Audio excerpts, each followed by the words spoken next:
From the Library of Congress in Washington, D.C.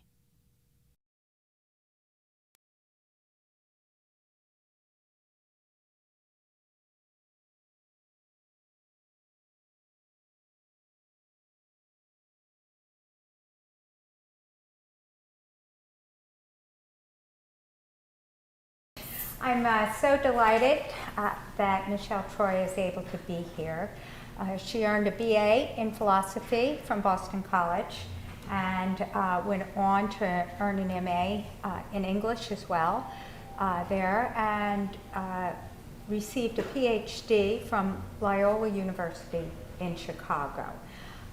She has worked for many years in the field of modernist. She's currently a professor of English at Hillyer College, University of Hartford, where she also directs the honors program there. Today, she will be speaking about a subject that dovetails, is drawn from actually, her current book that just came out from about a little bit ago, sorry about this, Strange Bird, the Albatross Press, and the Third Reich. It was published by Yale University Press in of this year. Okay, thank you. Thanks.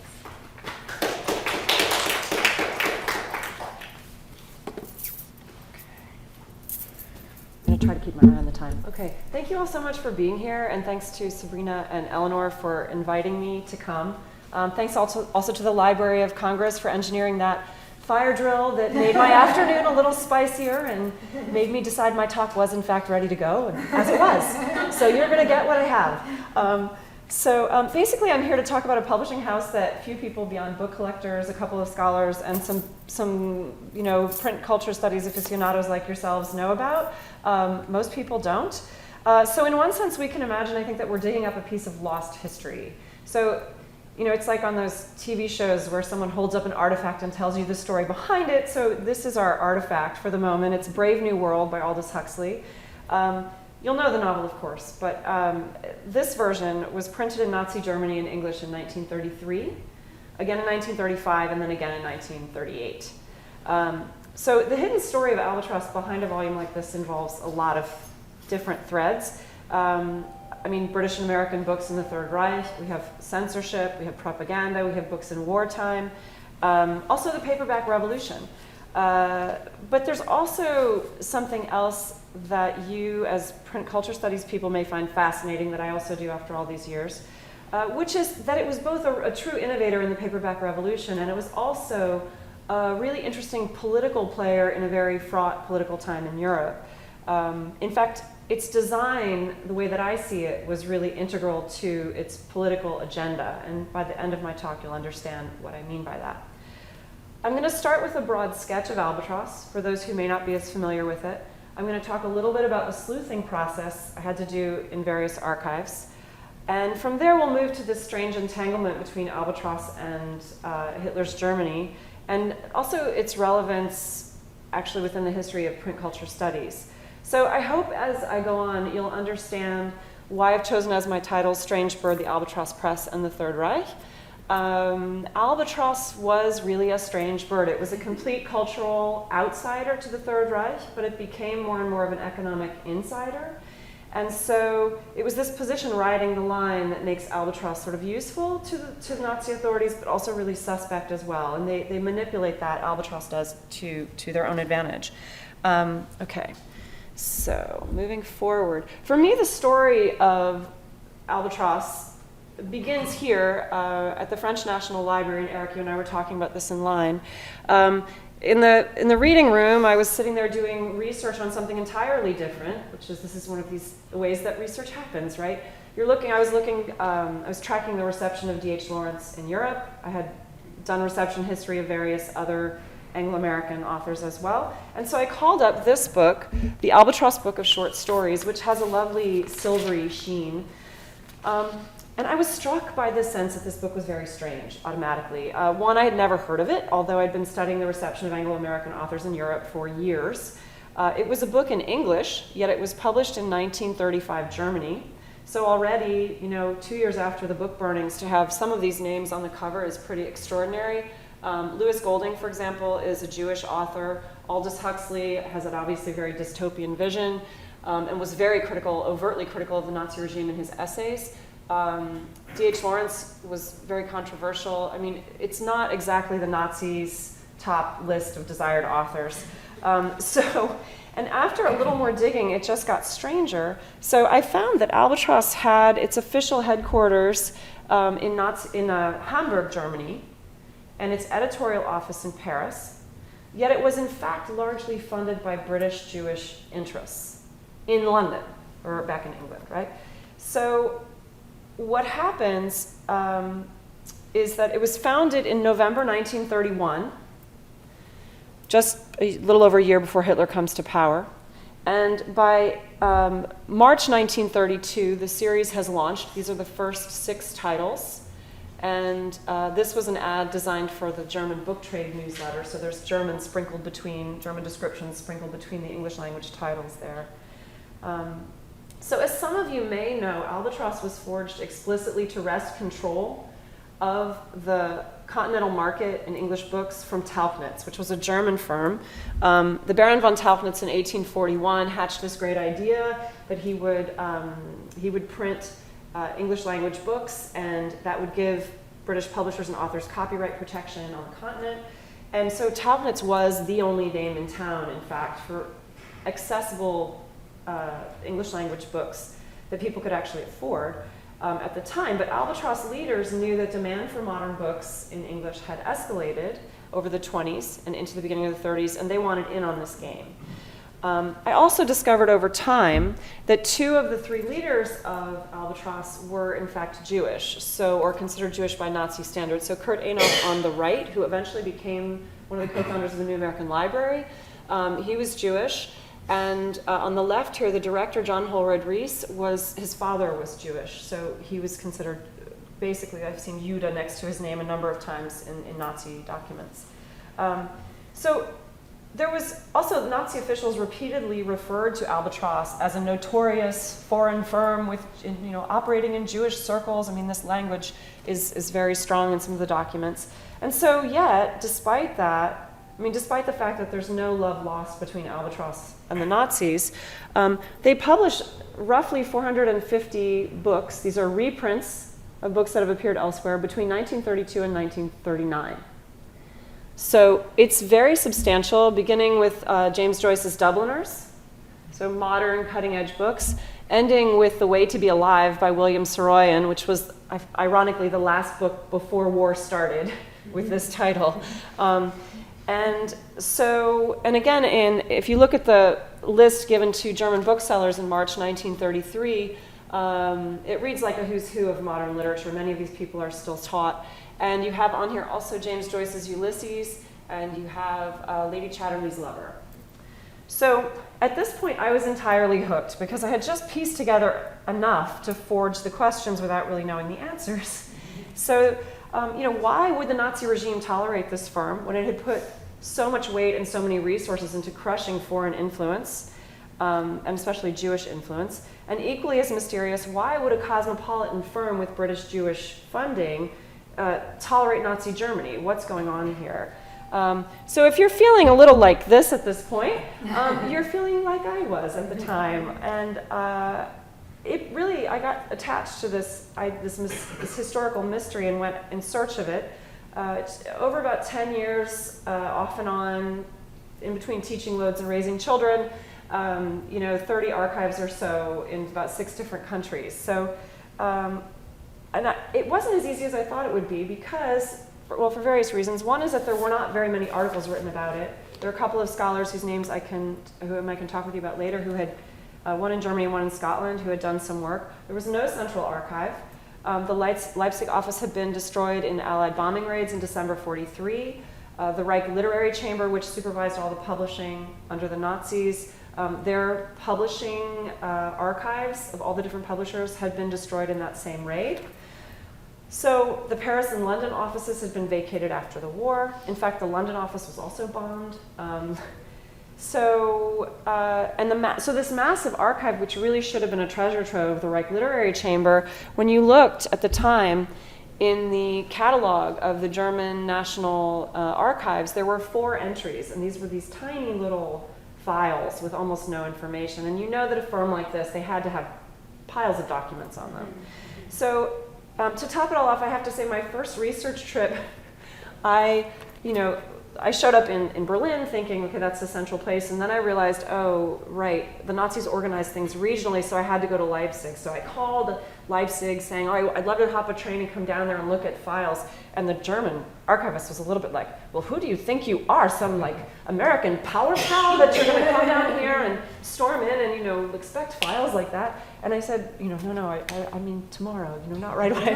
But anyway, I think he thought I was sort of like this wonder power frau woman, I don't know. But anyway, my breakthrough came when I did what any poor, frustrated American power frau researcher would do when she doesn't have any sources. And I went to a mentor whom some of you may know. Do you know this guy? Anyone? Watch TV? Who is it? Yeah.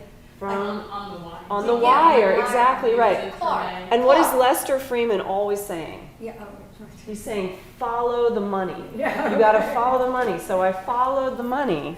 And in fact, I had assumed I should focus on the cultural agencies in Nazi Germany. But in fact, it was only when I started to follow the money that the bigger picture came to light.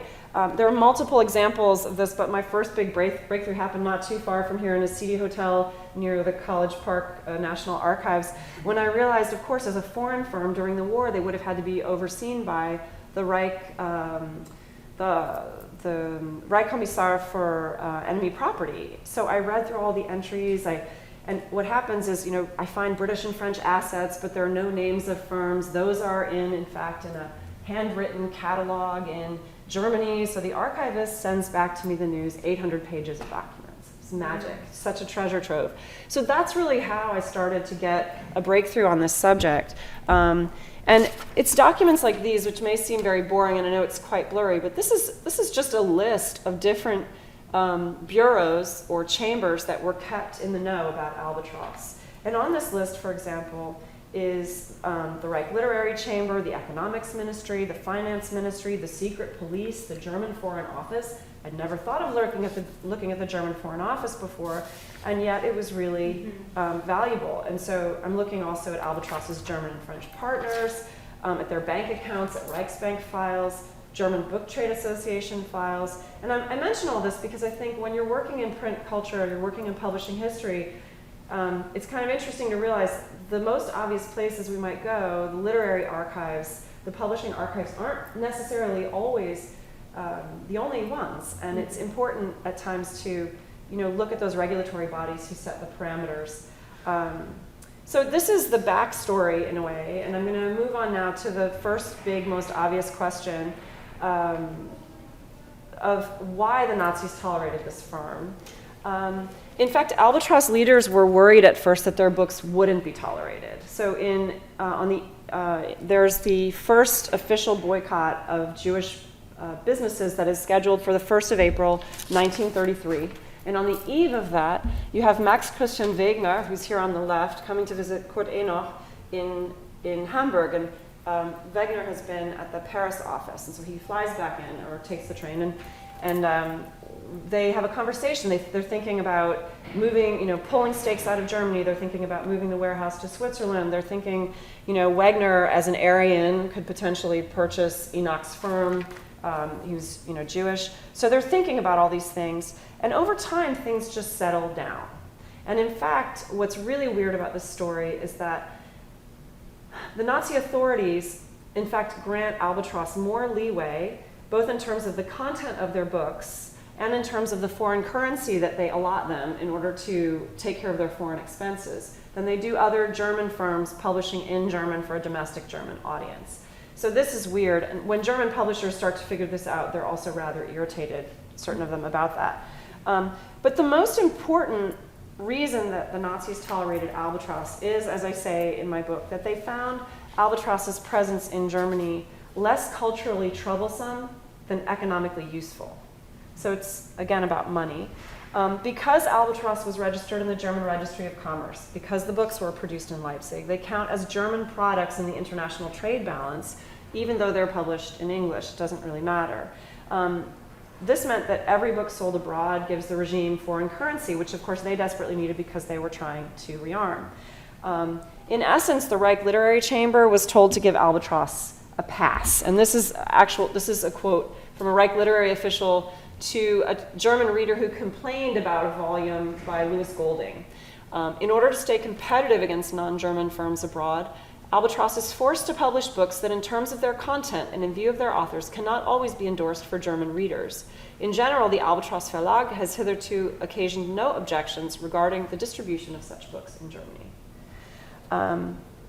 So in this way, I think Albatross's survival under the Nazis challenges a lot of assumptions we might make about censorship. I would have assumed, I could see no use for Albatross from the beginning when I started the research, except that the Nazis would censor their books. And yet, they're really allowed and, in a way, encouraged.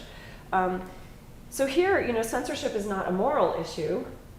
It's an economic issue. They are deciding the Nazis are willing to let go of their own ideology in order to get the foreign currency. And this is not necessarily astonishing, but it's an interesting way to think about how financial factors swayed censorship. And another piece of this economic calculation, which is quite interesting, is that by this point in time, by 1934, Albatross has taken over the management of Tauchnitz. So they started off competitors and end up on the same masthead, as you can see here. This is a brochure from 1935. Albatross wanted to buy Tauchnitz outright. It was not allowed to. The Reich Literary Chamber wouldn't allow it on grounds that the firm was foreign. They didn't say Jewish, but that's probably implied. So there ended up being a strange three-way relationship that I can talk about later if anyone's interested, between the printer who printed the two series, the Tauchnitz and Albatross series, and Albatross and Tauchnitz themselves. So what happens in essence is that if the Nazi regime wants to get foreign currency for Tauchnitz, it has to keep Albatross alive at this point. Because the printer who prints the books and is technically the owner doesn't know what to do. They don't know how to market a series or develop it. They're printers. So it's a strange thing. And as I mentioned before, the Germans need foreign currency, and books, as you can see here, are the third largest export. This is from a document by the Reich Literary Chamber. Okay, so at this point I'm switching gears. We have to do a little pivot to ask the flip side of the question, which is why does Albatross actually stay in Germany? They have so many international connections, they could just pull up stakes and run their series from elsewhere. Were they just collaborating? I did wonder that for a while. But I soon discovered the Albatross leaders had their own agendas at stake. And here's the moment where it's an interesting print culture moment, I think, that we can see exactly how Albatross's design, which was created by a German master typographer, Hans Marderstieg, how this design actually helped advance Albatross's political agendas. So to get at these agendas, we need to take a little trip to Paris. We're going to go to the Ile de la Cité, and we're going to go right north of the Notre Dame Cathedral. There's a house that looks like this. It's 12 Rue Chanoinesse, and here's the beautiful door. And you go through the door to the inner courtyard, and then you can go on into the Albatross office, where you see John Holroyd Reese here, the director, at work, with one of his right-hand men, some of his right-hand men and women there. And so basically, Holroyd Reese took the position. He played with Albatross's national and international affiliations quite liberally. So he insisted, for example, in Germany that Albatross was German to benefit and get the perks from the German government. And in England, of course, Albatross is wholly British and serves British interests. This contention becomes increasingly important because as the atrocities are continuing in Nazi Germany, there's a question about why is this firm continuing to have ties and do business, right? So he always claimed that publicly that Albatross had decided to print and sell its books in Germany because that was the largest English-speaking market. It was worth about a third of the continental market. And I have Tauchnitz figures that substantiate that also before Albatross took over the management. So he used a financial or sales argument to say, okay, we're keeping our books in there for this reason. And this is true as far as it goes. Yet I would say that Holroyd Reis often told a part of the truth rather than the whole truth. He wasn't just the charming British chap he seemed. In fact, he was born under the name of Johann Hermann Reis to a German Jewish father and a British mother at an artist colony outside of Munich. When his father died in 1909, his mother sent him to England, where he attended Repton, the boarding school. And he became so much an Englishman in his manner that he actually fought for the British in World War I without his superior officer even knowing that he was German-born. And as to this, I found out in his application for British citizenship after the war. So if this were fiction, Holroyd Reis would really be the perfect spy. And in fact, one diplomatic source early in the 30s claimed that Holroyd Reis had worked for the British during World War I while he was still a German national. I will say in 1937, when French intelligence services heard Holroyd Reis describing one of his many publishing ventures as a cover, I'm not interested in that, it's just a cover. They said, well, a cover for what? And they went and talked to him, and I've seen the French files on this. And he claimed to be working for British intelligence. So this adds another little wrinkle to the story. He did speak 4 languages at least fluently. He also worked as a Lloyd's broker in England and had businesses in France, which allowed him to shift money pretty easily across national lines. Among other things, he brokered a deal for heavy metals for British investors in the late 1930s, just before the war. So he's got a lot of things going on here. I will also say one funny little story about him, and these are some of the kinds of, this story didn't actually make it into the book, so it's a bonus feature for today. During the war, First World War, he boarded part-time with at the home of one of his school chums. And during this time, he was later accused in a divorce suit of having had an affair with the mother. So according to the Times, he denied the claim, saying the mother was lonely and friendless and was getting no answers to her husband, and so he would go up to the nursery to comfort her sometimes. This was the story. So sometimes, he said, he sat on the bed and got under the eiderdown, but he never got into bed with Mrs. Walkley. So you have this part of the testimony. This is just by way of showing you the character running this firm, the character behind it. This is part of the testimony from the judge. Did you happen to kiss her when you were lying beside her under an eiderdown quilt? I may have done so. You need not further cross-examine. And has a fine slapped on him immediately. So he's quite a character, and you'll understand with this little personal anecdote included that while Albatross, like any publisher, wanted to sell books, this guy always had at least one other agenda going. He's got a lot of irons in the fire. Now, one of Albatross didn't just want to sell books. Tauchnitz had wanted to sell books too, and they conceived of their main clientele as British and American tourists. Albatross does something different, and this is one of its big innovations in the market. They decide they want to reach out to native Europeans who do not have English as their first language. So, for example, here's E.M. Forster's A Passage to India, and at the bottom you can faintly see Hamburg, Paris, Bologna. The covers are very cosmopolitan. Also, they included an explanation of the color system in 4 languages, and I'll talk about that in a moment. But this is to appeal to European readers. If you don't know much about these books, but you want a mystery for the train, you should grab red. So it makes it easier for foreign readers to actually land on a book that they might like, right? And I'll go through the genres in just a minute. They also had summaries in 3 different languages, so English, French, and German. So again, a lot of foreign booksellers didn't speak English. So then they could look at the summary on the back and say, oh, well, here so-and-so, oh, you tend to like, love stories. Well, here you go. This one would be lovely for you. So I want to say, too, it's partly the sheer beauty of the Albatross design that helps it nudge Tauchnitz out of the market. And you can see this, Tauchnitz was an innovator in a particular kind of way. Albatross invaded that market and was an innovator in another way. But, different genres, different colors. So murder mysteries are red, a love story is blue, satire or short stories are orange, writings of foreign places are green, biographies are purple or kind of a violet magenta color. Yellow is for psychological novels, such as Woolf's. And by the way, the psychological ones are always the easiest to find in used bookstores. The reds are hard to find. Those mystery novels, I think they got read and reread, which is sort of funny. Albatross also created a spin-off, the Odyssey Press, just to publish Lady Chatterley's Lover. These are ads for them, not the books themselves, and Ulysses. So, I mean, why reach out to foreign readers at this point in time with these beautifully designed books? Why does the design matter? Well, it's helping to sell more books. It helps, in fact, it's part of a bigger agenda. The British want control over the British and American books on the continent. And think about the time. This is a world in which books, and especially foreign books, are seen as carriers of national ideology. So the more you can sell of your own books, the better. Governments are stepping back and considering in a more organized way than before, how can books be used as propaganda? So we have, for example, Geoffrey Faber saying books are not mere merchandise, books are a nation thinking out loud. We have a version of this during the Second World War in the States too. Books are weapons in the war of ideas.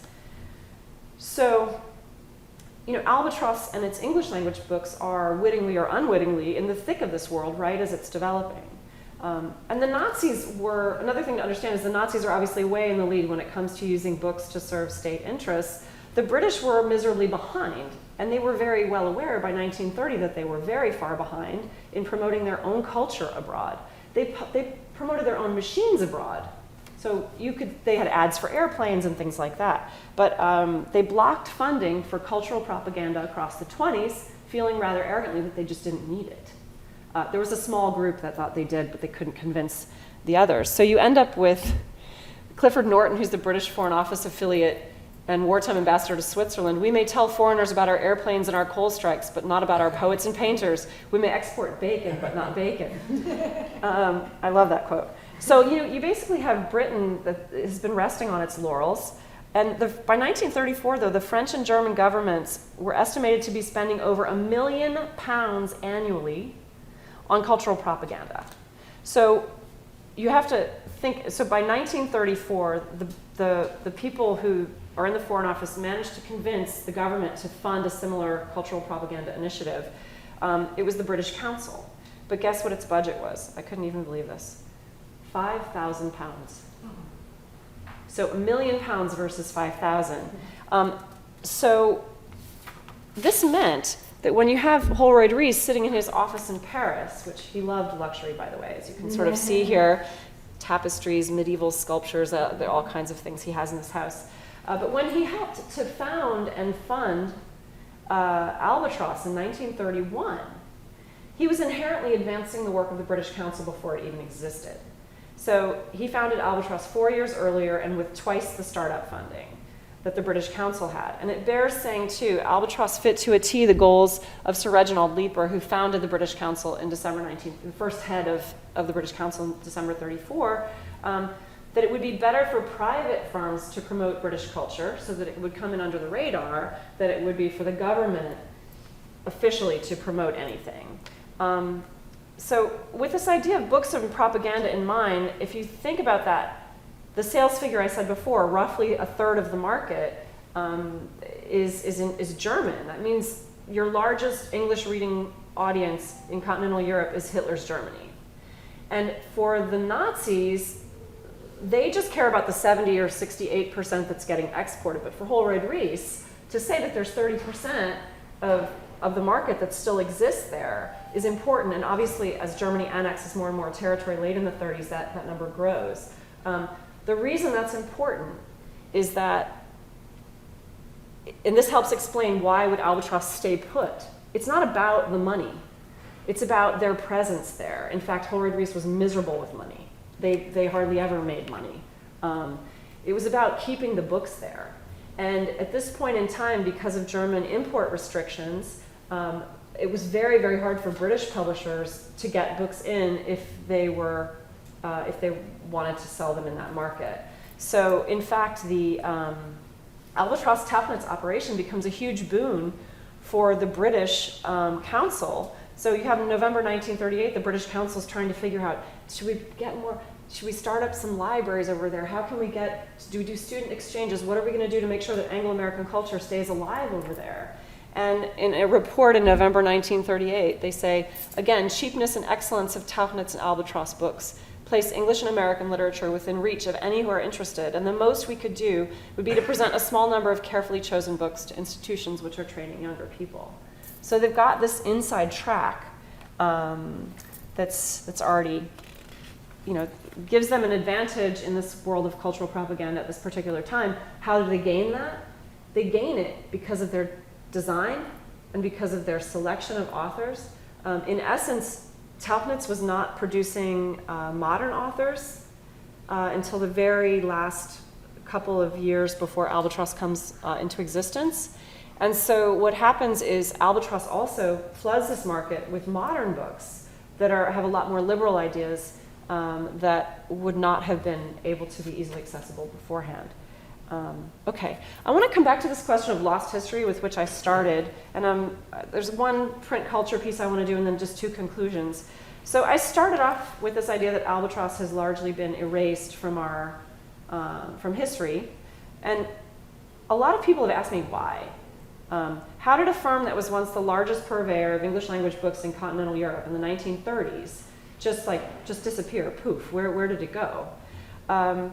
So I can speak more on this afterwards if anyone's interested, but there's a basic combination of factors. I mean, one is copyright issues after the war. One is that Albatross had German ties before the war, and after the war doesn't really suit, it doesn't serve your interest to have had German ties that were too strong. But I would also say Albatross became a victim of the paperback revolution that it helped to develop. So the most obvious case is, of course, Penguin books. So when you see that little albatross on those books, people think Penguin, right? And how many bookshelves have you seen if you're book collectors or you lovers of books, all the different colors, right, collected on the bookshelf from the early Penguins. So it's been long known within book history that Penguin took Albatross as a model. But what's really more interesting even than that is that, in fact, Alan Lane had signed a memorandum of agreement to partner with John Holroyd Reese, the Albatross director, in 1934.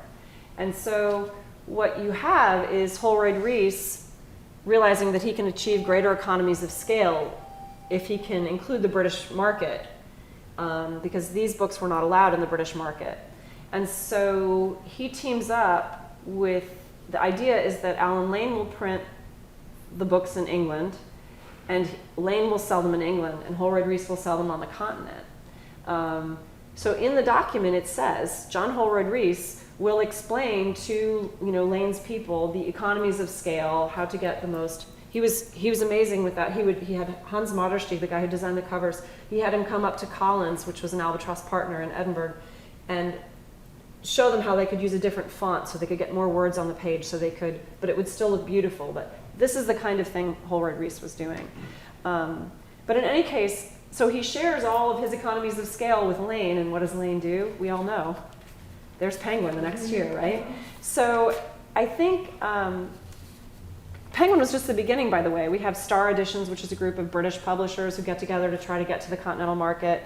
There's Zephyr out of, Zephyr Books out of Sweden, which emerges during the war. And when the Germans forbid Tauchnitz books from being exported anymore, and Albatross books then. And here we have Kurt Enoch. The story comes full circle. Kurt Enoch, who was Albatross's Jewish partner, lands in New York, and during the war works for American Penguin. I got this photo from his first cousin once removed, who actually worked for the IMF here in town for years, just retired last year. But essentially what happens is Albatross can't hold up against the competition anymore. There are you get Kurt Enoch coming back with his New American Library books, where they're so much more cheaply produced. They have access to the whole American market, and they're selling for a third to a quarter of the price that Albatross has as its price point. Albatross just goes under after the war at that point. Okay, and with that, just a couple of points to leave you with. The first has to do with something I wasn't really able to address in the talk today because I was trying to give it a print culture emphasis. I've largely told you a tale of institutions, Albatross versus the Nazis. However, for me over the years, probably one of the most compelling things about the research I ended up doing was and it's one of the reasons I hope you'll consider reading my book, is that it's really also a story of individual actors. You have Kurt Enoch, you have Max Christian Vigneault, and you have John Holroyd Reis. And all three of these men are German-born men who chose against the odds to found a multinational cosmopolitan publishing house really at the absolutely worst time. So you have the ripple effects of the American Great Depression, you have European economies foundering, you have the rise of fascism, and yet these guys persist, and they're almost always, by the way, in trouble with the Nazis for one reason or another, but they sort of manage to like wiggle around, they find ways to get around. They really pull the wool over the Nazis' eyes with his emigration, which is a story that's in the book. But I think for me, I find their attempts to maneuver around the Nazi regime increasingly meaningful as we live right now in a particular political culture in our own moment, and maybe it's really appropriate to say this in DC, but you know, individual agency seems to matter more than ever. I think we need it more than ever, and it's really important we continue to believe that what we do matters up against these powers that be and the stream of executive orders that's threatening to ruin whole pieces of our society. So for me, actually, this book has a strange relevance now that I never expected it would have when I wrote it. The second thing I'd like to leave you with, and then I'm really done, is that is this rather naughty question of collaboration. It would be really nice to say that, oh, Albatross is inherently subversive because its books were in English, because they were there. You can't really entirely say that. I mean, I do think that they had an important presence, and certainly British propaganda agencies were happy that they were there.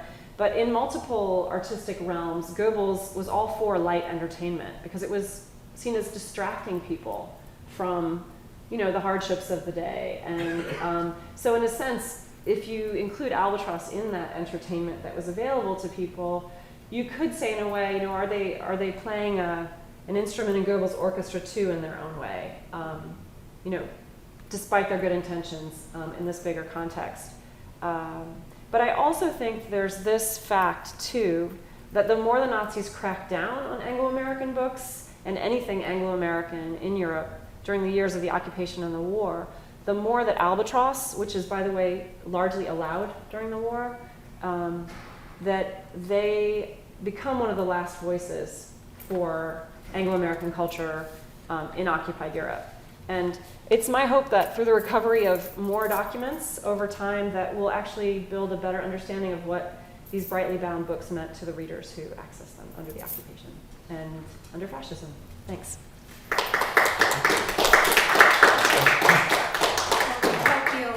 Take some questions. Sure, yeah. I'll just have a sip of water and then we can go.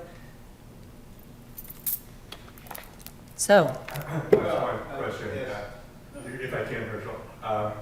Brilliant talk, by the way. I definitely will get your book. Thank you so much for coming. I know it's the beginning of Columbus Day weekend also. It's nice of you all to come out. If I'm remembering correctly, I think Leaper was one of the leading figures in the British Monitoring Service, which begins at the end of the 30s. Yeah. And he had many ties with British intelligence. And I wonder if you were able to penetrate into those files and see what connections or what files existed on those people. I have tried really hard to crack this Holroyd Reese case, British intelligence case. I have a file number. It's absolutely maddening.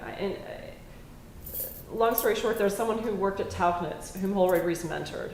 And that guy ends up a prisoner of war in England after the war. So I had his file. In that, there's a mention, please send this document over to so-and-so who has the John Holroyd Reese file with a file number. So I see that, and I'm like, magic, okay, I can do a Freedom of Information Act.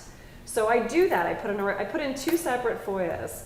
I was told by the Brits essentially something like, we are sorry, we do not have the requisite information. So that's tricky. I've looked at a ton of foreign office documents. I have not looked at the monitoring service, which is far later.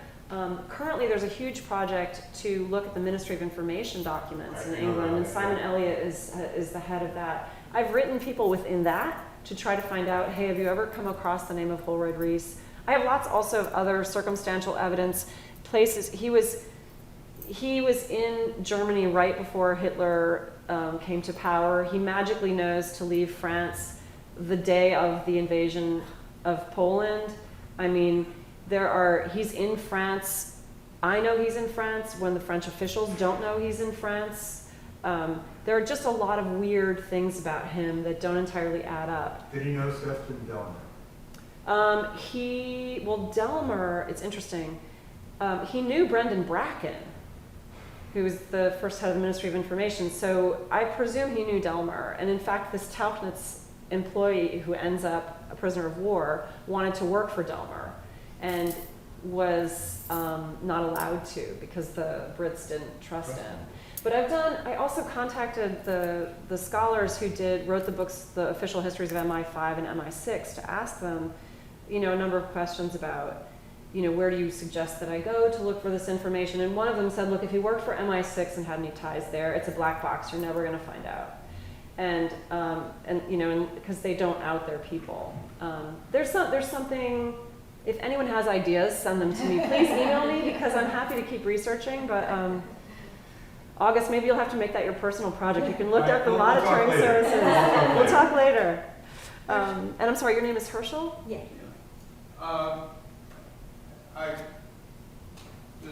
The issue about the history of paperbacks. Yeah. I know in the 20s there were Boney, I guess. Yeah. And which preceded Modern Library. Yes. And is there a history of paperbacks or somebody who studied that? I got interested because I'm interested in Rockwell Kent. And he did a lot of decoration For the Boney series or for another one? For Boney. So there are some, there's Schmaler, I think is his last name. I believe he used to work for Penguin. You know what, we'll look at the bibliography because there are a couple of things in here that I would recommend. Certainly Albatross is not the first person to think of doing paperbacks, right? I mean, you have Reklam in Germany and you have those little yellow books that were out, and you have plenty of cheap books, paperbacks in France also. I think what Albatross does differently is they're trying to give that aura of really high quality. A paperback is part of, it's part of a collection, it's part of a series, an edited series. This idea of the Bibliothèque Idéale that's, comes from, there's an editorial policy. So I think that's where they're trying to make paperbacks highbrow in a way. But certainly they have lots of precursors. I'll show you, I'll look in there. Hans Schmoller is his name, I believe. Yeah. What's your name? Suzanne. Suzanne. A question about your cover.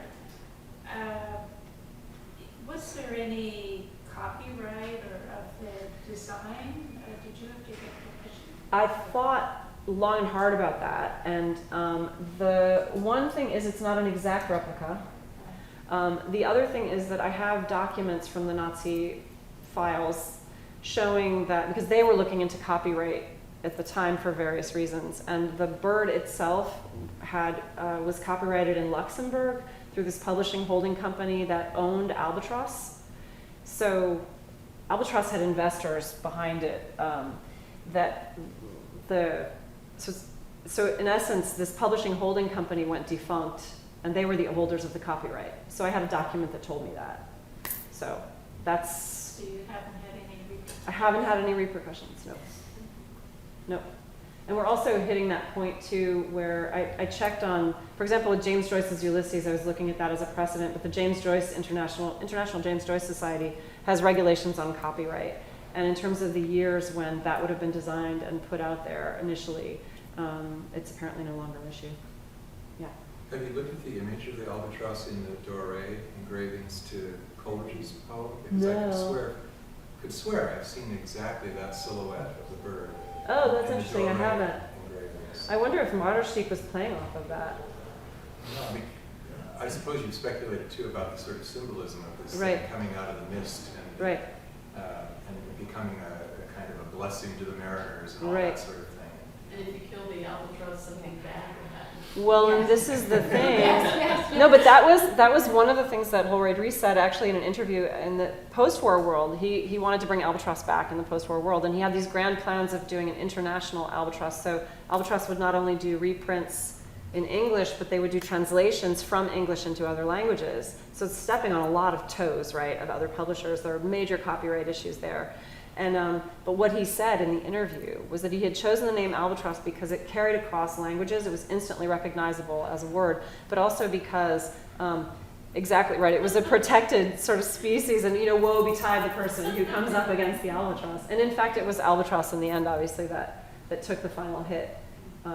Susan, I do want to come back to your question just briefly. I mean, Yale was really tight on copyright for all kinds, for everything. So they, I believe, also had their lawyers or their people back check it. I've never been so proofed on, you know, every last quote, everything I had to have permissions and show permissions for every single thing. So, which is understandable. Yeah. That's a great cover. Thank you. I was really happy they went with it. I was really excited about the design, and I brought 2 of the books down to try to convince the editor that he should consider it. And it's adventure and crime. Is that what it is? Well, I used the mystery genre color on purpose. Yeah, the red. Because although the research is, you know, whatever, it's standard scholarly research at one level, I tried to write it like a story.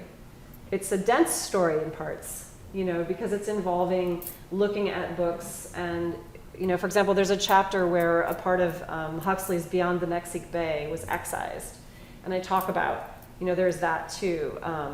Most of the books that did not happen with, but that particular book, he called Hitler the king of the new stupid.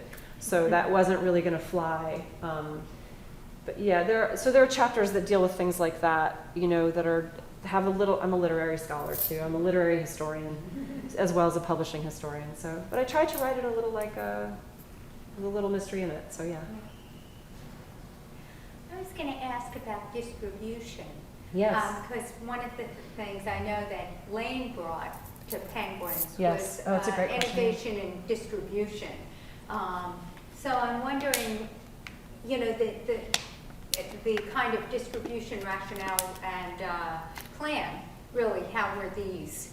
Because Yeah. Lane, I did open it up, which is also another reason, Yeah. to places that normally people, the dime stores and stuff, people wouldn't. So now Tauchnitz already had quite strong distribution. In fact, in the Die Neue Rundschau, which was a kind of slightly intellectual journal of the day, in the early 30s, there was an ad saying, you know, you can find Tauchnitz on the smallest island here to the, you know, big urban centers and everything. So Tauchnitz had already started in that zone. I think but Kurt Enoch was the one who worked promotion and distribution, and they did expand the number of outlets.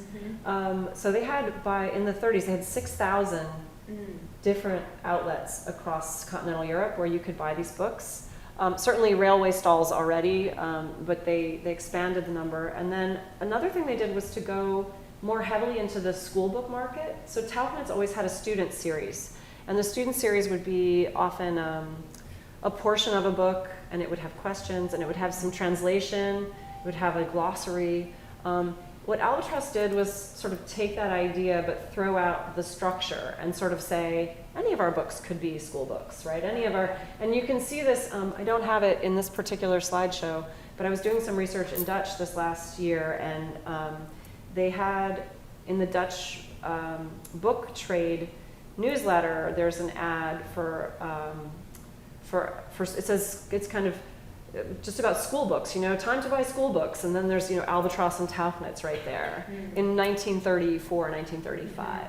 So they're more radically, and this in fact is one of the things that this is one of the things that the Nazis liked about Albatross, was that they kind of envied those, during the war, they wanted to use those distribution networks in order to develop their own series in German, but on that model of the continental book in German. You know, they want that distribution. There are a couple of chapters on that too in the book. That the Nazis actually use Albatross as a model. Yeah, they co-opt them, as it were. Yeah. I'll ask you another question. Did the Albatross people avoid Soviet authors with the idea of not infuriating the Nazis? Interesting.